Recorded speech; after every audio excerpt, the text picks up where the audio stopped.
Welcome to news అడ్డా. జీహెచ్ఎంసీకి మస్త్ ఆమ్దాని 6,000 కోట్ల రూపాయలు దాటే ఛాన్స్. విలీనం తర్వాత జీహెచ్ఎంసీకి ఆదాయం భారీగా పెరగనుంది. గత ఏడాది 3,320 కోట్ల రూపాయలు వచ్చిన ఆదాయం 20 మున్సిపాలిటీలు, 7 కార్పొరేషన్ల విలీనంతో 6,000 కోట్లు దాటే అవకాశం కనిపిస్తున్నది. ప్రధానంగా బల్దియాకు town planning, property tax, trade licence, advertisement, estate విభాగాల నుంచి భారీ ఆదాయం వస్తున్నది.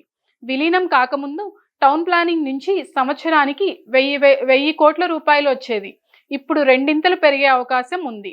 ప్రాపర్టీ ట్యాక్స్ నుంచి వచ్చే ఆదాయం 2,000 కోట్లు ఉండగా వచ్చే ఏడాది నుంచి 3,500 కోట్ల రూపాయలు దాటే అవకాశం ఉంది.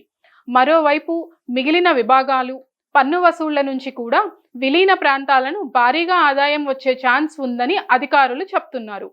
ప్రస్తుతం విలీనమైన ప్రాంతాల్లో హైరైజ్ బిల్డింగ్ నిర్మాణాలు భారీగా జరుగుతుండడంతో జీహెచ్ఎంసీ ఆదాయం ఒక్కసారిగా పెరిగే అవకాశం ఉంది.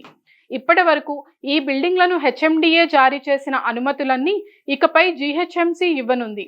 తెల్లాపూర్, అమీన్పూర్, పోచారం, శంషాబాద్, బండ్లగూడ, జాగీర్, జల్పల్లి, నిజాంపేట, మణికొండ, బడంగపేట్, మేడ్చల్ తదితర ప్రాంతాల్లో ఎక్కువగా నిర్మాణాలు జరుగుతున్నాయి.